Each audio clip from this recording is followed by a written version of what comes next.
Card Player TV is here today with Antonio Esfandiari. How's it going? You said my last name very well, Lizzie. I'm very proud. People Thank you very much. How do they say it? I mean, there's so many different butcher it variations. yourself. I mean, yeah. But we have Antonio Esfandiari here, and a couple years ago he won a bracelet and PotLimit Hold'em at the World Series of Poker. It feels like 13, 15 years ago, but it was a few years ago. I think it was 3-4 years ago. I think it was 4 years ago, 2004, right? I don't know. Yeah. My research says that, so. I don't even know what year we're in, so how could I tell you? So is PotLimit Hold'em your best game? I think PotLimit Hold'em is the ultimate skill game as far as NoLimit and PotLimit Hold'em goes. I don't play it that often, so I don't want to say if it's my best game or not, but I wish that every event was PotLimit Hold'em with an ante somehow. Tell me a little bit about that event. Do you remember how it started off? Did you begin to build up your chip stack early on? Yeah, I remember a couple of key hands in the tournament. I beat up, I actually sucked out on Phil Hellmuth at the final table really badly.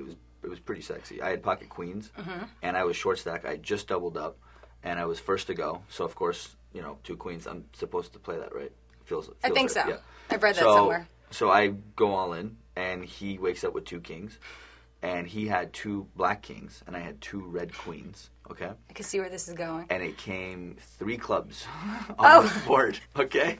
And not to say, of course, I won that pot. That's pretty sick. It came queen of clubs, and then it paired the board on the river. I mean, he was pretty sick. Well, it was a pretty intimidating final table. You mentioned Phil was there. I know Chris Ferguson was also there. So you're telling me that Phil Hellmuth is intimidating? Is that what you're trying to say? A little bit. Not so much? Not so much. Well, how do you change your strategy at a final table if you're playing against other pros as opposed to amateurs? Well, I mean, pros think differently than amateurs, and it just depends on the pro and the situation. I mean, you know, pros are just relatively good players. For the most part, you can actually get them to fold easier than amateurs, so I might be more likely to bluff a pro than an amateur. Well, at the final table where you won your bracelet, were you in control of the final table the entire time, or did you let other people do the knocking out? I was short stack. All right. And I just kept, like, holding on and weaseling my way up. Doubling up through Hellmuth? Yeah, doubling up through, sucking out on Hellmuth. And then I actually sucked out twice at the final table. I had pocket deuces against pocket 8s. Ooh. And it came 9-10 jack, and I won that pot, too. So this is how you win tournaments, you know, you just suck out. Things go your way. Yeah, exactly. It was my time. Tell me about heads-up play. How'd that go?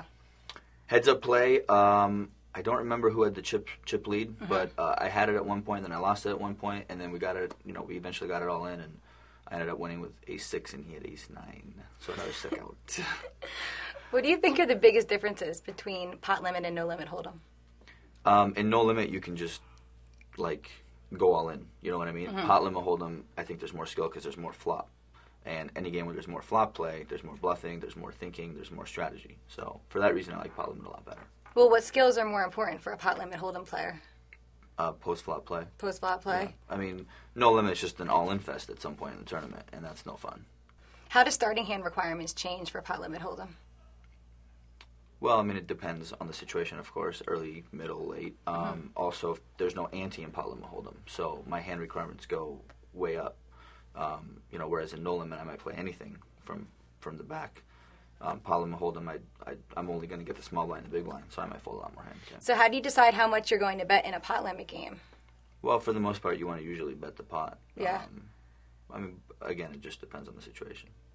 What about preflop? Preflop. Does that come into play that you don't want to play hands like small pocket pairs, small suited connectors because you can't make the big re-raise that you might make in NoLimit? Well, I would never play a small pocket pair and hoping to make the big re-raise before the flop. Okay. That's not my style at all. I would always want to hit a set. Pocket 5s is nothing to me until a 5 comes on the flop. So for that reason, PotLimit Hold'em is great because if you limp in, someone raises, they can't shut you out. You can always see the flop. That makes sense. Yeah. All right, my last question. What advice would you give to a player if he came up to you before the first event of this year's World Series, which is the championship PotLimit event? Said, I've never played before. I'm a NoLimit Hold'em player. How can I win this tournament? Play good. Just remember that in NoLimit, you know, you can get shut out. In PotLimit Hold'em, you can't get shut out. So if you have like a pair of 5s, like we were talking about, instead of bringing it in for a raise, I think maybe just calling is good because if you raise, now he puts in the huge re-raise, you know, the pot starts adding up, then you might not be able to see the flop. But in that spot, I would just call, and then if you get raised, you can always see the flop for a small raise. Right.